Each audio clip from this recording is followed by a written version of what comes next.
نماز عید کے لیے خواتین کو بھی عیدگاہ میں جانا چاہیے. حضرت ام عطیہ رضی اللہ عنہا سے روایت ہے کہ رسول اللہ صلی اللہ علیہ وسلم نے حکم دیا کہ دونوں عیدوں کے دن ہم حیض والی اور پردہ نشین یعنی ساری عورتیں سب عورتوں کو عیدگاہ میں لائیں تاکہ وہ مسلمانوں کے ساتھ نماز اور دعا میں شرکت کریں. البتہ حیض والی عورتیں نماز نہ پڑھیں. اسے بخاری اور مسلم نے روایت کیا ہے. بعض مسلمانوں کے علاقے ایسے ہیں کہ جہاں عورتوں کو نکلنے نہیں دیتے.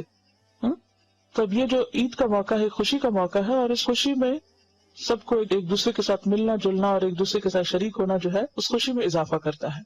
اور اس میں خاص طور پر آپ دیکھیے کہ یہ بھی کہا گیا کہ جن کو نماز نہیں پڑھنا وہ بھی جائیں عیدگاہ میں. کس لیے؟ تاکہ دعا میں شریک ہوں، اس خیر میں شریک ہوں، یعنی عورتیں بھی محروم نہ رہیں. عید کے روز غسل کرنا، خوشبو لگانا اور مسواک کرنا مستحب ہے. عید کے روز اچھے کپڑے پہننا مستحب ہے. عید الفطر کی نماز کے لیے جانے سے پہلے کوئی میٹھی چیز کھانا سنت ہے. حضرت انس بن مالک رضی اللہ تعالیٰ عنہ فرماتے ہیں کہ رسول اللہ صلی اللہ علیہ وسلم عید الفطر کے دن کھجوریں کھائے بغیر عیدگاہ کی طرف نہیں جاتے تھے، اور نبی صلی اللہ علیہ وسلم کھجوریں تاک کھاتے تھے. تاک کا کیا مطلب ہے؟ 1 یا 3 یا 5، کیونکہ اللہ تعالیٰ کو وطر پسند ہے. عید الاضحیٰ کے روز اپنی قربانی کا گوشت پکا کر کھانا اور اس سے پہلے کوئی چیز نہ کھانا مستحب ہے. نماز عید بستی سے باہر کھلے میدان میں پڑھنا سنت ہے. نماز عید کے لیے پیدل جانا اور واپس آنا سنت ہے، یعنی اگر ممکن ہو، ورنہ سواری بھی کرنے پر منع نہیں کیا گیا. عیدگاہ جاتے ہوئے بکثرت تکبیریں کہنا سنت ہے. عید الفطر میں امام کے خطبے کے لیے ممبر پر بیٹھنے تک تکبیریں کہتے رہنا چاہیے. عید الاضحیٰ کے موقع پر تشریق کے تمام دنوں میں کثرت سے تکبیریں کہنی چاہیے. عید الفطر میں تو ایک ہی دن ہے، لیکن اضحیٰ میں زیادہ دن. عیدین کی نماز تاخیر سے پڑھنا ناپسندیدہ ہے، یعنی بہت لیٹ نہیں کرنی چاہیے نماز. عید الفطر کی نماز کا وقت اشراق کی نماز کا وقت ہے، یعنی سورج نکلنے کے تھوڑی دیر کے بعد پڑھ لینی چاہیے، اللہ یہ کہ پھر بہت سی ایسی جینوئن ریزنز ہوں یا مجبوریاں ہوں کہ جس میں لوگوں کا پہنچنا مشکل ہو تو اور بات ہے، ورنہ جلدی کرنی چاہیے. عید الاضحیٰ کی نماز جلد اور عید الفطر کی نماز نسبتاً دیر سے پڑھنا مسنون ہے.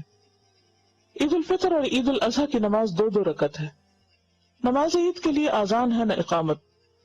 عیدین کی نماز میں پہلے نماز اور پھر خطبہ دینا مسنون ہے، یعنی نماز پہلے ہوگی. عیدین کی نماز میں 12 تکبیریں مسنون ہیں. پہلی رکعت میں قرات سے پہلے 7 اور دوسری رکعت میں قرات سے پہلے 5 تکبیریں کہنی چاہیے. نماز عید کی زائد تکبیروں میں ہاتھ اٹھانے چاہیے. نماز عیدین کی 2 رکعتوں میں سے پہلی رکعت میں سورۃ الاعلی اور دوسری رکعت میں سورۃ الغاشیہ پڑھنا مستحب ہے. نماز عید سے پہلے یا بعد کوئی نفل یا سنت نماز نہیں. نماز عید کے بعد تقبل اللہ منا و منکا کے الفاظ سے ایک دوسرے کے اعمال صالح کی قبولیت کی دعا مانگنا درست ہے. یعنی اس کا کیا مطلب ہے کہ اللہ ہمارے اور تمہارے اعمال قبول کرے، کیونکہ رمضان کے بعد جب عید آتی ہے یا پھر قربانی کی عید میں بھی، حج کے بعد جو ہوتی ہے، مسلمان کی خوشی کب ہے؟ اللہ کی اطاعت میں اور اس کی عبادت میں. تو عبادت کے بعد جو خوشی ہے وہ حقیقی خوشی ہے، اور پھر عبادت کے بعد فکر کس چیز کی ہوتی ہے؟ کہ یہ قبول بھی ہو جائے. عیدگاہ جانے اور آنے کا راستہ بدلنا سنت ہے. کیوں؟ راستے میں فرشتے کھڑے ہوتے ہیں نا، تو دعائیں کرتے ہیں.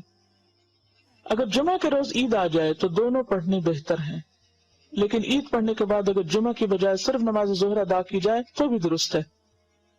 یعنی اگر جمعے کے دن عید ہو تو عید اور جمعہ دونوں بھی ہو سکتے ہیں، اور عید اور ظہر کی نماز بھی ہو سکتی ہے. ابر کی وجہ سے یعنی بادل کی وجہ سے شوال کا چاند دکھائی نہ دے اور روزہ رکھ لینے کے بعد معلوم ہو کہ چاند نظر آ چکا ہے تو روزہ کھول دینا چاہیے. اگر چاند کی اطلاع زوال سے قبل ملے تو نماز عید اسی روز ادا کر لینی چاہیے. اگر زوال کے بعد یعنی دوپہر کے بعد اطلاع ملے تو نماز عید دوسرے روز ادا کی جائے گی، کیونکہ نماز عید کا وقت ظہر سے پہلے پہلے کا ہے.